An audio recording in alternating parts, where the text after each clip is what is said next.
Queensland is known for its spectacular coastline and coastal communities.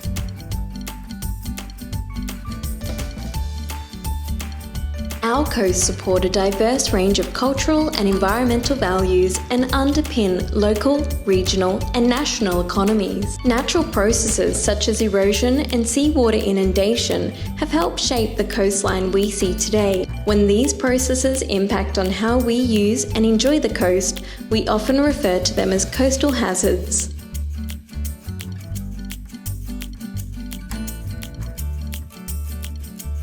The impact of coastal hazards is a reality for many coastal communities, and the magnitude of these impacts is expected to increase with a changing climate into the future.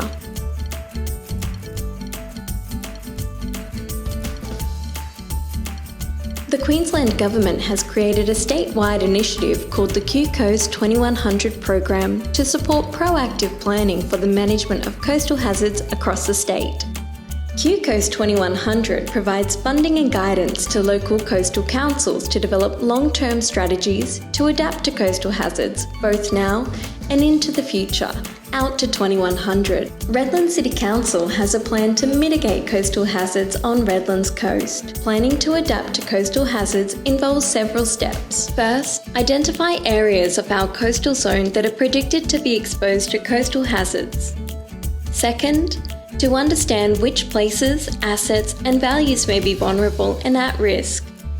And also to engage with the community to create a shared understanding about what you value about the coast. From there, we can begin to identify and recommend actions for adaptation. This way, by integrating your experiences and values into the technical and economic assessments, we can develop a strategy which incorporates the needs and interests of land and asset owners and local communities. So what coastal hazards are we planning for?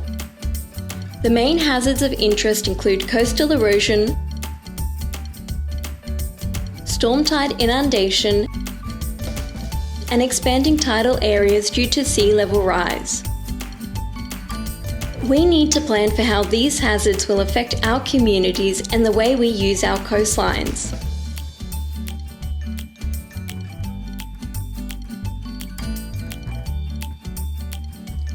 Coastal erosion is the loss of sand from a specific area of shoreline. This occurs through the actions of wind, waves, and currents. Erosion is typically most evident after storms and high tides. We often see a storm bite, where a large chunk of the dune is removed during the storm event. Dunes will often then recover with sand building up again between events. However, in some cases, sand does not naturally rebuild after storms, and instead, the shoreline can be observed to continue to erode inland over many years. In the future, coastal erosion may be more of a problem with a changing climate and sea level rise. We may also see changes in the way sand is moved around coastlines due to shifts in waves and currents and changes in sand supply. Our next hazard, storm tide inundation, is the temporary inundation of low-lying coastal land. This typically occurs during storms and cyclones due to a locally elevated sea level and increased wave energy. This can result in storm tide levels that are well above those of a typical high tide.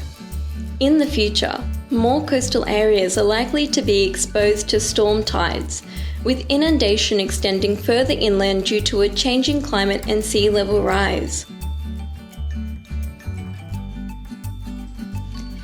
Our final hazard can be referred to as expanding tidal areas. Tidal areas are those which are regularly inundated as part of the tidal cycle, including the highest astronomical tide. By 2100, a sea level rise of 0.8 metres is expected. As a result, we will see more low-lying land becoming tidal.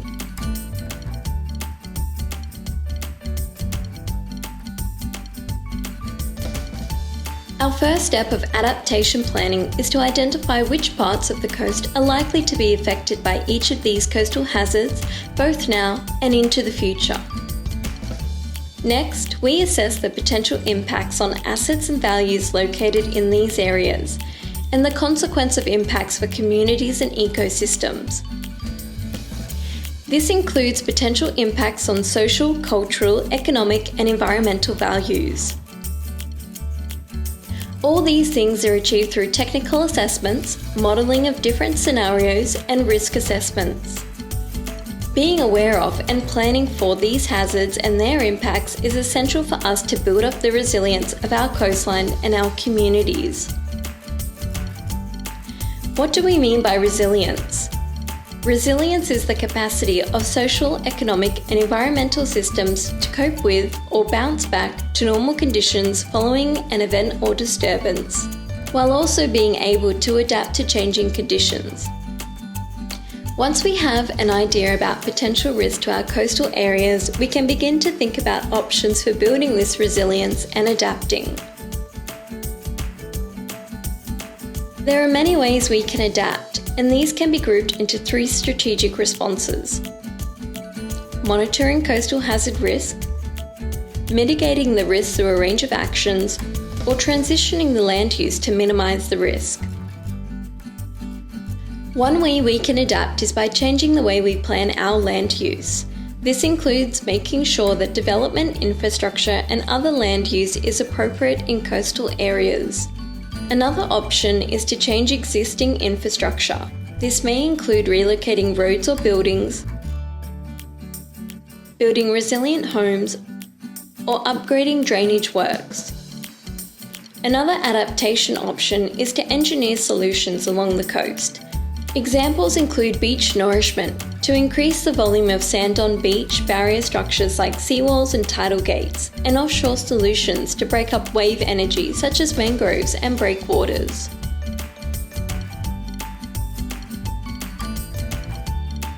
At the core of successful adaptation planning is community stewardship, which is already active across many Queensland coastal communities. This includes programs and partnerships to care for the coastline, such as dune protection work, education, and knowledge sharing. Monitoring programs are also key to inform the ongoing implementation and evaluation of adaptation actions.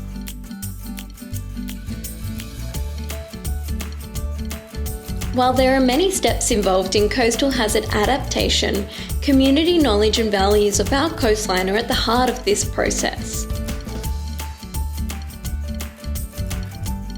By bringing this knowledge together with technical assessments, we can plan for and implement meaningful adaptation.